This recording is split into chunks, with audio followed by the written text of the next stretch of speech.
നമസ്കാരം. പഹൽഗാം ഭീകരാക്രമണത്തിന് ഓപ്പറേഷൻ സിന്ദൂർ എന്ന പേരിൽ കനത്ത തിരിച്ചടിയാണ് പാകിസ്ഥാനും പാക് ഭീകരർക്കും ഭാരതം നൽകിയത്. 25ഓളം സ്ത്രീകളുടെ സിന്ദൂരം മാച്ചുകളഞ്ഞ ഇസ്ലാമിക ഭീകരർക്ക് നൽകുന്ന തിരിച്ചടിക്ക് പ്രധാനമന്ത്രി നരേന്ദ്രമോദിയാണ് ഓപ്പറേഷൻ സിന്ദൂർ എന്ന പേര് നൽകിയത്. ഒരു സാധാരണക്കാരനും ഒരു പോറൽ പോലും ഏൽക്കാതെ ഭീകര കേന്ദ്രങ്ങൾ ഭാരതം തകർത്തപ്പോൾ ഭീകരർക്ക് വേണ്ടി പാക് സൈന്യം ഇടപെട്ടു. ഇതോടെ ശക്തമായി തന്നെ പ്രതികരിക്കാൻ നമ്മുടെ രാജ്യം തീരുമാനിച്ചു.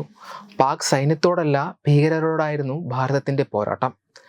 പാക് സൈന്യം ഇടപെട്ട് ഭീകരർക്ക് വേണ്ടി പോരാടാൻ തീരുമാനിച്ചപ്പോൾ അതേ രീതിയിൽ പ്രതികരിക്കുവാൻ ഇന്ത്യൻ സേന നിർബന്ധിതരായി. ഇന്ത്യൻ സൈനിക താവളങ്ങളെ ആക്രമിക്കുവാനുള്ള പാക് നീക്കം ഭാരതം ഫലപ്രദമായി ചെറുത്തപ്പോൾ പ്രത്യാക്രമണത്തിൽ കറാച്ചി മുതൽ പാക് തലസ്ഥാനമായ ഇസ്ലാമാബാദ് വരെ നിന്ന് കത്തി. പാകിസ്ഥാന്റെ ഏറ്റവും തന്ത്രപ്രധാനമായ സ്ഥലങ്ങളിലൊന്നായ കറാച്ചി തുറമുഖത്തെ ലക്ഷ്യമിട്ട് ശക്തമായ ആക്രമണമാണ് ഇന്ത്യൻ നാവികസേന നടത്തിയത്. ഭാരതത്തിന്റെ വിമാനവാഹിനി കപ്പലായ INS വിക്രാന്തും ആക്രമണത്തിന്റെ ഭാഗമായി. ഇതിനിടെ INS വിക്രാന്തിന്റെ ലൊക്കേഷൻ അന്വേഷിച്ചുകൊണ്ട് നാവികസേന ആസ്ഥാനത്ത് ഫോൺ കോൾ എത്തിയ സംഭവം കൂടി നടന്നു. ആ സംഭവത്തിൽ ഇപ്പോൾ ഒരു അറസ്റ്റ് ഉണ്ടായിരിക്കുകയാണ്. നാവികസേനയുടെ യുദ്ധക്കപ്പലായ INS വിക്രാന്തിന്റെ ലൊക്കേഷൻ ചോദിച്ച് വിളിച്ച സംഭവത്തിൽ കോഴിക്കോട് സ്വദേശിയായ മുജീബ് റഹ്മാനാണ് പിടിയിലായിരിക്കുന്നത്. നാവികസേന ആസ്ഥാനത്തേക്കാണ് കോൾ വന്നത്. കൊച്ചിയിലെ ഹാർബർ പോലീസ് നടത്തിയ അന്വേഷണത്തിലാണ് ഇയാളെ പിടികൂടിയത്. ഇയാളെ കസ്റ്റഡിയിലെടുത്ത് ചോദ്യം ചെയ്തു. ഇയാൾ മാനസിക പ്രശ്നമുള്ള ആളാണെന്നും 4 വർഷമായി ചികിത്സയിലാണെന്നും കൊച്ചി കമ്മീഷണർ പറഞ്ഞു.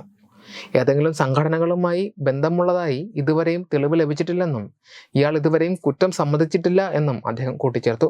പ്രധാനമന്ത്രിയുടെ ഓഫീസിൽ നിന്ന് വിളിക്കുന്നെന്ന് പറഞ്ഞ് കഴിഞ്ഞ ദിവസമാണ് നാവികസേന ആസ്ഥാനത്തേക്ക് ഫോൺ കോൾ വരുന്നത്. INS വിക്രാന്തിന്റെ ലൊക്കേഷൻ അറിയണം എന്നായിരുന്നു ഇയാൾ ആവശ്യപ്പെട്ടത്.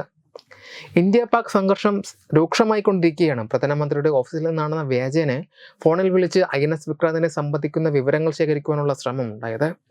വെള്ളിയാഴ്ച രാത്രി 9 മണിയോടെയാണ് ഫോൺ കോളിൽ വരുന്നത്. ഇന്നലെ രാവിലെ കോഴിക്കോട്ട് നിന്നും പിടികൂടിയ ഇയാളെ കൊച്ചിയിലെത്തിച്ചു. ചോദ്യം ചെയ്യലിന് ശേഷം ഇയാളുടെ അറസ്റ്റ് രേഖപ്പെടുത്തി. ആൾമാറാട്ടത്തിന് പുറമെ ഔദ്യോഗിക രഹസ്യ നിയമപ്രകാരവും ഇയാൾക്കെതിരെ കേസെടുത്തിട്ടുണ്ട്. രാഘവ് എന്ന് പരിചയപ്പെടുത്തിക്കൊണ്ടുള്ള കോളിൽ INS വിക്രാന്ത് ഇപ്പോൾ കൊച്ചിയിലുണ്ടോ, ഇല്ലെങ്കിൽ ഇപ്പോൾ കറണ്ട് ലൊക്കേഷൻ എവിടെയാണ് തുടങ്ങിയ കാര്യങ്ങളാണ് ഇയാൾ ചോദിച്ചത്.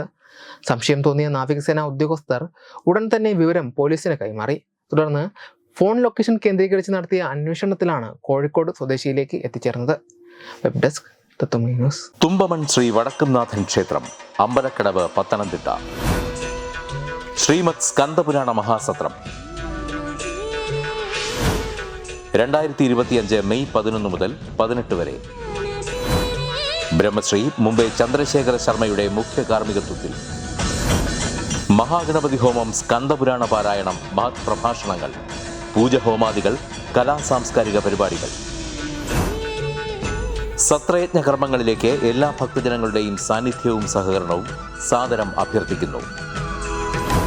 മഹാസത്രവേദിയിൽ മെയ് 18 പഴനി അരുൾമിക ദണ്ഡായുധപാണി സ്വാമി ദേവസ്ഥാന അർച്ചക സ്ഥാനികർ ശ്രീസെൽവ സുബ്രഹ്മണ്യ ശിവശാരിയാരുടെ മുഖ്യ കാർമ്മികത്വത്തിൽ നടക്കുന്ന അതിശ്രേഷ്ഠവും സർവൈശ്വര്യദായകവുമായ സ്കന്ദഹോമം. സ്കന്ദമഹാപുരാണ സത്രത്തിന്റെ ആദിമധ്യാന്തമുള്ള സമ്പൂർണ്ണ തത്സമയ കാഴ്ച തത്വമയി നെറ്റ്വർക്കിൽ.